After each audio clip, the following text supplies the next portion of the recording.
नमस्कार दोस्तों, स्वागत है आपका हमारे राजस्थान न्यूज चैनल में। आज जानेंगे राजस्थान की 20 बड़ी खबरें जिनका सीधा असर आपकी जेब और जिंदगी पर पड़ सकता है। पीएम किसान किस्त, सरकारी नौकरियां, योजनाएं, मौसम और अपराध से जुड़ी तमाम बड़ी खबरों पर नजर डालते हैं।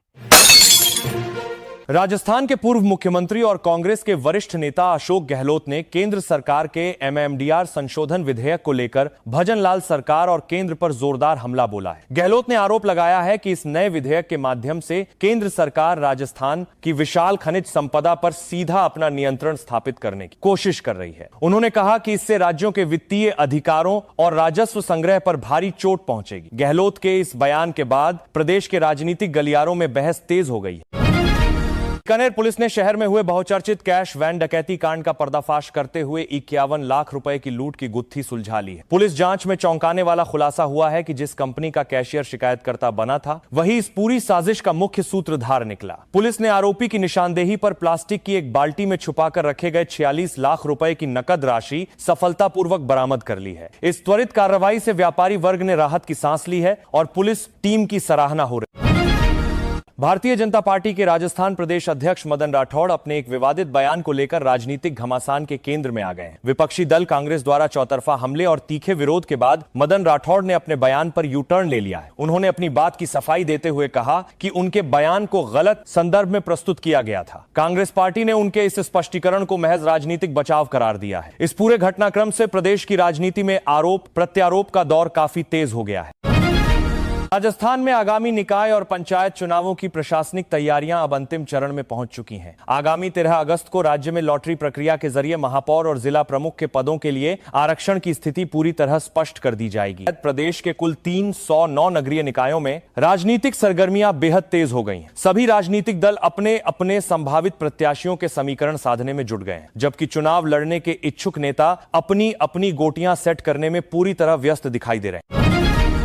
कांग्रेस के राष्ट्रीय प्रवक्ता पवन खेड़ा ने केंद्र सरकार पर निशाना साधते हुए प्रधानमंत्री नरेंद्र मोदी और गृह मंत्री अमित शाह पर सीधा तंज कसा है। खेड़ा ने बयान जारी करते हुए कहा कि यदि केंद्र सरकार वास्तव में निष्पक्ष तरीके से संसद चलाना चाहती है तो उसे सदन में आकर जनहित के संवेदनशील मुद्दों पर सीधी चर्चा करनी चाहिए। उन्होंने आरोप लगाया कि सरकार महत्वपूर्ण लोकतांत्रिक विषयों पर बातचीत से लगातार बच रही है। खेड़ा के इस बयान के बाद दिल्ली से लेकर जयपुर तक राजनीतिक हलचल काफी बढ़ गई। राजस्थान में भ्रष्टाचार के खिलाफ अभियान को आगे बढ़ाते हुए एंटी करप्शन ब्यूरो यानी एसीबी ने बड़ी कार्रवाई को अंजाम दिया है। ब्यावर में मोटर वाहन निरीक्षक यानी एमवीआई घूसकांड के मामले में कार्रवाई करते हुए एसीबी की टीम ने अवैध वसूली गैंग से दारसात बीएमवीआईडी जुड़े 2 शातिर दलालों को रंगे हाथों गिरफ्तार किया है। यह गैंग वाहनों के कागजात पास करने और चालान से बचाने के नाम पर चालकों से लंबे समय से अवैध राशि वसूल रहा था। एसीबी अब इस मामले से जुड़े वरिष्ठ अधिकारियों की भूमिका की गहनता से जांच कर रही है। राजस्थान लोक सेवा आयोग यानी आरपीएससी ने प्रतियोगी परीक्षाओं की तैयारी कर रहे अभ्यर्थियों के लिए बड़ी घोषणा की है। आयोग ने 13 प्रमुख भर्ती परीक्षाओं के साक्षात्कार यानी इंटरव्यू की तिथियां आधिकारिक रूप से जारी कर दी हैं। इसके साथ ही अभ्यर्थियों को अपने ऑनलाइन आवेदन पत्रों में आवश्यक संशोधन करने का अंतिम अवसर भी प्रदान किया गया है। आयोग के इस कदम से हजारों अभ्यर्थियों का लंबा इंतजार खत्म हो गया है और वे अब अपनी अंतिम दौर की तैयारियों में पूरी मुस्तैदी के साथ जुट गए। राजस्थान के कई इलाकों में मानसून का प्रचंड रूप देखने को मिल रहा है, जिससे आम जनजीवन बुरी तरह प्रभावित हुआ है। मौसम विभाग ने राज्य के दक्षिण पूर्वी जिलों के लिए अगले 48 घंटों के दौरान भारी से अत्यधिक भारी बारिश का अलर्ट जारी किया है। लगातार हो रही मूसलाधार बारिश के कारण झालावाड़ जिले के कई निचले गांवों में बाढ़ जैसी स्थिति बन गई है और पानी घरों में घुस गया है। राहत और बचाव दल प्रभावित क्षेत्रों में तैनात कर दिए गए हैं ताकि आम नागरिकों की सुरक्षा सुनिश्चित की जा सके।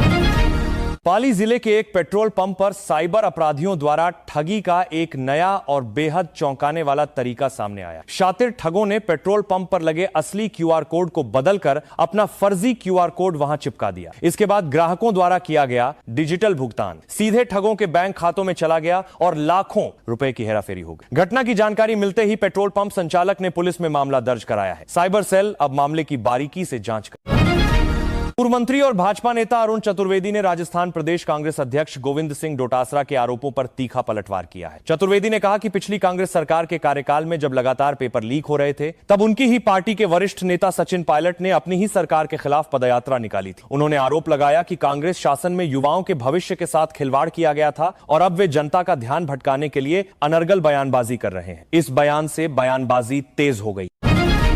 राजस्थान के चर्चित 2676 करोड़ रुपए के नेक्सा एवरग्रीन फर्जीवाड़ा मामले में प्रवर्तन निदेशालय यानी ईडी ने बहुत बड़ी सफलता हासिल की है। ईडी की विशेष टीम ने इस बहुचर्चित वित्तीय घोटाले के मुख्य संचालक को गिरफ्तार कर लिया है। आरोपी पर धोखे से निवेश के नाम पर हजारों निर्दोष लोगों के 7 करोड़ रुपए की ठगी करने का गंभीर आरोप है। ईडी अधिकारी अब आरोपी से गहन पूछताछ कर रहे हैं ताकि धोखाधड़ी की इस पूरी संपत्ति और अन्य सह आरोपियों का सुराग हासिल किया जा सके। इस कार्रवाई से निवेशकों में उम्मीद जगी है। राजस्थान के 309 निकायों और 41 जिला प्रमुखों के पदों के लिए आरक्षण की आधिकारिक घोषणा 13 अगस्त को की जाएगी। इस महत्वपूर्ण प्रशासनिक प्रक्रिया को लेकर प्रदेश के राजनीतिक गलियारों में हलचल अपने चरम पर पहुंच गई है। आरक्षण सूची जारी होते ही कई दिग्गजों के राजनीतिक समीकरण बदलने तय माने जा रहे हैं। स्थानीय निकायों और जिला परिषदों पर अपने अपने प्रत्याशियों की मजबूत दावेदारी पेश करने के लिए भारतीय जनता पार्टी और कांग्रेस दोनों ही प्रमुख दलों ने आंतरिक रणनीतियां तैयार करना शुरू कर दिया। सिरोही जिले में केंद्रीय जांच एजेंसियों और स्थानीय पुलिस के संयुक्त अभियान के तहत एक बड़ा छापा मारा गया है। जांच टीम ने एक स्थानीय होटल के बाद पास के गांव में दबिश देकर 4 संदिग्ध बांग्लादेशी महिलाओं को हिरासत में लिया है। प्राथमिक जांच में इनके पास से कोई वैध भारतीय दस्तावेज या पासपोर्ट बरामद नहीं हुआ है। पुलिस और सुरक्षा एजेंसियां इन महिलाओं से सघन पूछताछ कर रही हैं ताकि यह पता लगाया जा सके कि वे बिना वैध कागजात के इस सीमावर्ती क्षेत्र में किस उद्देश्य से रह रही। राजस्थान सरकार ने निकाय और पंचायत चुनावों की सुगबुगाहट के बीच राज्य के प्रशासनिक ढांचे में बड़ा फेरबदल किया है। कार्मिक विभाग द्वारा जारी नई तबादला सूची के तहत 183 आरआईएस अधिकारियों के कार्यक्षेत्र में तुरंत प्रभाव से बदलाव कर दिया गया है। इस बड़े फेरबदल का मुख्य उद्देश्य प्रशासनिक व्यवस्था को अधिक सुदृढ़ और पारदर्शी बनाना बताया जा रहा है। चुनाव प्रक्रिया शुरू होने से ठीक पहले इतने बड़े पैमाने पर हुए तबादलों को राजनीतिक और प्रशासनिक दृष्टिकोण से बेहद महत्वपूर्ण माना जा रहा है। नागौर जिले के बहुचर्चित डांगावास कांड में अदालत ने साक्ष्यों के अभाव में सभी 40 आरोपियों को बरी कर दिया है। इस अदालती फैसले के बाद पूर्व उप मुख्यमंत्री सचिन पायलट ने राज्य सरकार को घेरते हुए कड़ा बयान जारी किया है। पायलट ने कहा कि इससे लागोर के पास से रागे में करने के पास जारी करने के लिए जारी हार रहे। दुखद घटना में पीड़ितों को उचित न्याय नहीं मिल सका है। उन्होंने सरकार से मांग की है कि इस मामले की तह तक जाकर सच सामने लाया जाए ताकि पीड़ित परिवारों को न्याय मिल सके। इस फैसले के बाद क्षेत्र में राजनीतिक बयानबाजी काफी तेज हो गई। राजस्थान के स्वास्थ्य क्षेत्र को बेहतर बनाने के उद्देश्य से राज्य सरकार ने एक बड़ा फैसला लिया है। प्रदेश के चिकित्सा मंत्री ने चिकित्सा विभाग में 600 नए मेडिकल ऑफिसर के पदों पर जल्द ही सीधी भर्ती करने के प्रस्ताव को अपनी मंजूरी दे दी। इस फैसले से प्रदेश के विभिन्न सरकारी अस्पतालों और प्राथमिक स्वास्थ्य केंद्रों में डॉक्टरों की कमी को दूर करने में मदद मिलेगी। स्वास्थ्य मंत्री ने कहा कि ग्रामीण और दूरदराज के क्षेत्रों में मरीजों को गुणवत्तापूर्ण चिकित्सा सेवाएं उपलब्ध कराना सरकार की पहली प्राथमिकता है। जयपुर शहर की सार्वजनिक परिवहन व्यवस्था को सुदृढ़ बनाने के लिए 16 नई अत्याधुनिक पीएमई बसों की सौगात दी गई है। मुख्यमंत्री भजनलाल शर्मा ने इन पर्यावरण अनुकूल बसों को हरी झंडी दिखाकर रवाना किया। राजस्थान रोडवेज अब घाटे से उबरकर फायदे में चलने वाला विभाग बनेगा। इन नई ई बसों के संचालन से राजधानी जयपुर के आम यात्रियों को सुविधाजनक, प्रदूषण मुक्त और सस्ती यात्रा का लाभ मिलेगा, जिससे दैनिक आवागमन काफी आसान हो जाएगा। राजस्थान पुलिस विभाग में आधुनिक तकनीक को बढ़ावा देने के लिए एक नई भर्ती प्रक्रिया शुरू की जा रही। पुलिस मुख्यालय ने एआई पुलिसिंग और डेटा एनालिस्ट सहित 5 विभिन्न तकनीकी पदों पर योग्य यंग प्रोफेशंस की सीधी भर्ती के लिए अधिसूचना जारी की है। इस पहल का मुख्य उद्देश्य अपराध की रोकथाम और जांच प्रक्रिया में आधुनिक सॉफ्टवेयर और आर्टिफिशियल इंटेलिजेंस तकनीक का प्रभावी उपयोग करना है। इस भर्ती से युवाओं के लिए पुलिस महकमे में नए तकनीकी अवसर उपलब्ध होंगे जो सुरक्षा व्यवस्था को मजबूत करें।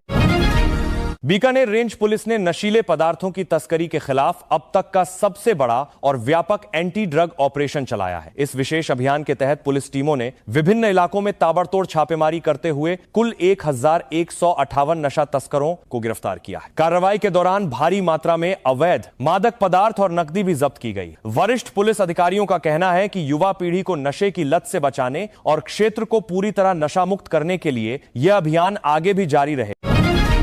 गुर्जर नेता विजय बैंसला ने राज्य सरकार को स्पष्ट शब्दों में कड़ी चेतावनी दी है। बैंसला ने कहा कि यदि आगामी ओबीसी रिपोर्ट में गुर्जर समाज की वास्तविक आबादी को घटाकर दिखाया गया तो उनका समाज चुप नहीं बैठेगा और राज्य भर में सड़कों पर उतरकर जोरदार आंदोलन करेगा। उन्होंने सरकार से मांग की कि सर्वेक्षण कार्य पूरी तरह निष्पक्ष और पारदर्शी तरीके से किया जाना चाहिए। बैंसला के इस आक्रामक रुख के बाद राज्य सरकार और पुलिस के पास सालों के साथ प्रशासन पूरी स्थिति पर पैनी नजर बनाए हुए। भारतीय सर्राफा बाजार में सोने और चांदी की कीमतों में आज भारी उछाल दर्ज किया गया है। स्थानीय बाजार में सोने के भाव में सीधे 1501 रुपए प्रति 10 ग्राम की बड़ी तेजी देखी गई। वहीं चांदी के दाम उछलकर 2.37 लाख रुपए प्रति किलोग्राम के सर्वकालिक उच्च स्तर के पार पहुंच गए। बाजार विशेषज्ञों के अनुसार वैश्विक आर्थिक अनिश्चितताओं और अंतर्राष्ट्रीय बाजार में कीमती धातुओं की मांग बढ़ने के कारण यह तेजी आई है। अचानक आई इस महंगाई से आम खरीदारों और शादी ब्याह वाले परिवारों का बजट पूरी तरह गड़बड़ा गया। राजस्थान में कृषि क्षेत्र को लेकर एक बेहद चिंताजनक सामाजिक अध्ययन सामने आया है। इस रिपोर्ट के अनुसार प्रदेश में 80% से अधिक महिलाएं खेतों में कड़ी मेहनत और पसीना बहाती हैं, लेकिन इसके विपरीत केवल 10.12% कृषि जमीनों पर ही महिलाओं का कानूनी मालिकाना हक दर्ज। महिला अधिकार कार्यकर्ताओं का कहना है कि यह आंकड़े दर्शाते हैं कि राज्य में लैंगिक समानता के दावों के बावजूद संपत्ति के अधिकारों में महिलाएं आज भी काफी पीछे हैं। सरकार से इस दिशा में नीतिगत सुधार करने की मांग की गई।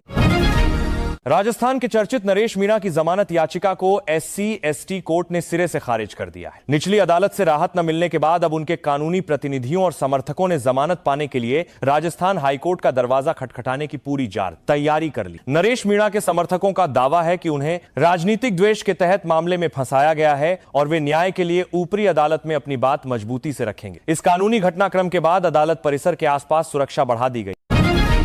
राजधानी जयपुर में तीसरे ऑल इंडिया काजू कन्वेंशन का भव्य आयोजन सफलतापूर्वक संपन्न हुआ। इस विशेष कार्यक्रम में देश भर से आए प्रसिद्ध शेफ और खाद्य विशेषज्ञों द्वारा काजू से तैयार किए गए 80 से अधिक इनोवेटिव और स्वादिष्ट व्यंजनों का प्रदर्शन किया गया। इस सम्मेलन का मुख्य उद्देश्य काजू उद्योग को बढ़ावा देना और इसके प्रसंस्करण में आधुनिक तकनीकों के उपयोग पर चर्चा करना था। आयोजन में शामिल कारोबारियों ने राजस्थान में ड्राई फ्रूट्स के बढ़ते बाजार पर खुशी जताई और इसे उद्योग के लिए एक सकारात्मक कदम बताया। राजस्थान कमर्शियल टैक्स विभाग ने प्रदेश में चल रहे बहुत बड़े कर चोरी के खेल का खुलासा किया है। विभाग की विशेष जांच टीमों द्वारा की गई 137 संदिग्ध व्यावसायिक फर्मों की गहन पड़ताल में से 106 फर्म पूरी तरह से बोगस यानी फर्जी पाई गई। इन फर्जी कंपनियों का इस्तेमाल केवल इनपुट टैक्स क्रेडिट का गलत लाभ उठाने और करोड़ों रुपए के राजस्व का चूना लगाने के लिए किया जा रहा था। कर विभाग अब इन फर्जी कंपनियों के पीछे छिपे वास्तविक मास्टरमाइंड्स के खिलाफ सख्त कानूनी कार्रवाई करने की तैयारी में जुट गया है। नागौर नगर परिषद के लिए एक बेहद अच्छी और वित्तीय राहत देने वाली खबर सामने आई। शहर में स्थापित सीवरेज ट्रीटमेंट प्लांट यानी SATP से नगर परिषद की आय में भारी इजाफा होने जा रहा है। शोधित सीवरेज वाटर को विभिन्न औद्योगिक और निर्माण कार्यों 48 मानकर राहत की यारों पर दिख रहे हैं के लिए बेचकर नगर परिषद को हर साल लगभग 13 लाख रुपए की अतिरिक्त कमाई होगी। इस पहल से न केवल पानी का पुनर्चक्रण संभव होगा बल्कि स्थानीय निकाय की आर्थिक स्थिति भी मजबूत होगी, जिससे विकास कार्यों को गति मिलने की उम्मीद जताई जा रही। अंतर्राष्ट्रीय बाजार में कच्चे तेल की कीमतों में आए अचानक उछाल का सीधा असर भारतीय शेयर बाजार पर देखने को मिला है। सप्ताह के कारोबारी दिन शेयर बाजार भारी गिरावट के साथ बंद हुआ, जिसमें बॉम्बे स्टॉक एक्सचेंज का सूचकांक सेंसेक्स 388 अंक तक टूट गया। बाजार में इस बिकवाली के चलते निवेशकों को करोड़ों रुपए का नुकसान उठाना पड़ा है। आर्थिक विश्लेषकों का मानना है कि वैश्विक अनिश्चितताओं और कच्चे तेल की बढ़ती दरों के कारण आने वाले दिनों में भी शेयर बाजार में उतार चढ़ाव का दौर बना रह सकता है। राजस्थान प्रॉपर्टी टैक्स बोर्ड पिछले 9 वर्षों से पूरी तरह ठप पड़ा हुआ है, जिसके कारण राज्य सरकार और स्थानीय निकायों को भारी नुकसान हो रहा है। बोर्ड के निष्क्रिय होने की वजह से संपत्ति कर के नए नियमों और दरों का निर्धारण नहीं हो पा रहा है, जिससे प्रदेश के नगरीय निकायों को हर साल करोड़ों रुपए के राजस्व का नुकसान उठाना पड़ रहा है। स्थानीय निकाय विशेषज्ञों ने सरकार से मांग की है कि इस बोर्ड को तुरंत पुनर्गठित किया जाए ताकि निकायों की वित्तीय स्थिति में सुधार हो सके और विकास कार्य प्रभावित। राष्ट्रीय लोकतांत्रिक पार्टी के प्रमुख और सांसद हनुमान बेनीवाल ने एक सार्वजनिक सभा के दौरान मंच से माइक फेंकने की अपनी हालिया घटना पर सार्वजनिक रूप से माफी मांगी है। बेनीवाल ने कहा कि उन्हें उस वक्त अपनी भावना पर नियंत्रण रखना चाहिए था और वे इस व्यवहार पर भारी अफसोस व्यक्त करते हैं। उन्होंने अपनी जनता और समर्थकों को आश्वस्त किया कि भविष्य में ऐसी किसी घटना की पुनरावृत्ति नहीं होगी। सांसद के इस बयान के बाद उनके समर्थकों और राजनीतिक विरोधियों के बीच इस मुद्दे पर चर्चा फिर गर्म हो गई है। उदयपुर में अरावली पर्वतमाला के संरक्षण को लेकर गठित उच्च स्तरीय कमेटी के समक्ष भारी संख्या में स्थानीय लोग और पर्यावरणविद उपस्थित हुए। बैठक के दौरान पर्यावरण प्रेमियों ने अरावली क्षेत्र में हो रहे अवैध खनन और अनियंत्रित निर्माण कार्यों पर रोक लगाने के लिए बेहद सख्त नियम लागू करने की पुरजोर मांग उठाई। लोगों ने चेतावनी दी कि यदि अरावली के प्राकृतिक स्वरूप को नष्ट किया गया तो इससे क्षेत्र के पारिस्थितिकी तंत्र को अपूरणीय क्षति पहुंचेगी। कमेटी ने नागरिकों की सभी चिंताओं को ध्यानपूर्वक सुनकर रिपोर्ट में शामिल करने का भरोसा दिया। नागौर कृषि उपज मंडी में फसलों की आवक के साथ ही विभिन्न कृषि जिंसों के भावों में बड़ा बदलाव देखा गया है। मंडी में आज इसबगोल और दाना मेथी की कीमतों में जोरदार तेजी दर्ज की गई, जिससे किसानों के चेहरे खिल उठे। इसके विपरीत सौंफ और जीरा के बाजार भाव में नरमी देखने को मिली, जिससे व्यापारी सतर्क नजर आए। मंडी प्रशासन का कहना है कि आने वाले दिनों में आवक की स्थिति और मांग के अनुसार कीमतों में और भी फेरबदल हो सकता है। किसानों को मंडी भाव देखकर ही फसल बेचने की सलाह दी गई। राजस्थान कांग्रेस में पिछले दिनों बगावती तेवर दिखाने वाले दो पूर्व सीनियर नेताओं की पार्टी में जल्द ही सम्मानजनक घर वापसी होने जा रही। पार्टी के उच्च कमान ने चुनावी तैयारियों को ध्यान में रखते हुए अपने पुराने नेताओं को फिर कबा बताए से एकजुट करने का फैसला किया है। राजनीतिक जानकारों का मानना है कि इन अनुभवी नेताओं के वापस लौटने से आगामी निकाय और पंचायत चुनावों में कांग्रेस पार्टी का संगठन और अधिक मजबूत होगा। इस फैसले से क्षेत्रीय कार्यकर्ताओं में भी काफी उत्साह और नया जोश देखने को मिल रहा है। जयपुर के प्रसिद्ध रामगढ़ बांध के जलग्रहण क्षेत्र में जिला प्रशासन ने अवैध निर्माणों के खिलाफ बहुत बड़ी बुलडोजर कार्रवाई को अंजाम दिया है। प्रशासन की टीम ने कार्रवाई करते हुए कई रसूखदार लोगों द्वारा बनाए गए अवैध फार्म हाउस और व्यावसायिक रिसोर्ट्स को पूरी तरह ध्वस्त कर दिया। अधिकारियों ने बताया कि रामगढ़ बांध के प्राकृतिक जल बहाव क्षेत्र में किसी भी तरह का अतिक्रमण बर्दाश्त नहीं किया जाएगा। इस सख्त कार्रवाई से भू माफियाओं में हड़कंप मच गया है और प्रशासन ने चेतावनी दी है कि यह अभियान आगे भी जारी रहे। डूंगरपुर जिले की पुलिस ने इंटरनेट पर फर्जी एस्कॉर्ट सर्विस उपलब्ध कराने के नाम पर लोगों से ठगी करने वाले एक गिरोह का भंडाफोड़ किया है। पुलिस की विशेष टीम ने कार्रवाई करते हुए इस गिरोह के दो शातिर जालसाजों को रंगे हाथों धर दबोचा है। गिरोह ऑनलाइन विज्ञापनों के जरिए लोगों को अपने जाल में फंसाता था और फिर उनसे अग्रिम राशि के नाम पर हजारों रुपए अपने खातों में ट्रांसफर करवा लेता था। पुलिस अब पकड़े गए आरोपियों के बैंक खातों और उनके अन्य साथियों की जानकारी जुटाने में लगी हुई। उदयपुर के चर्चित 272 भूखंड आवंटन घोटाले मामले में जांच एजेंसियों ने बहुत बड़ी दंडात्मक कार्रवाई की है। मामले में दोषी पाई गई एक सेवानिवृत्त महिला अधिकारी को उनके पति के साथ गिरफ्तार कर जेल भेज दिया गया है। इन पर आरोप है कि इन्होंने अपने पद का दुरुपयोग करते हुए नियमों को ताक पर रखकर करोड़ों रुपए के भूखंडों का अवैध रूप से आवंटन किया था। इस अदालती कार्रवाई से प्रशासनिक महकमे में हड़कंप मच गया है और यह संदेश गया है कि भ्रष्टाचार के मामलों में किसी को बख्शा नहीं जाएगा।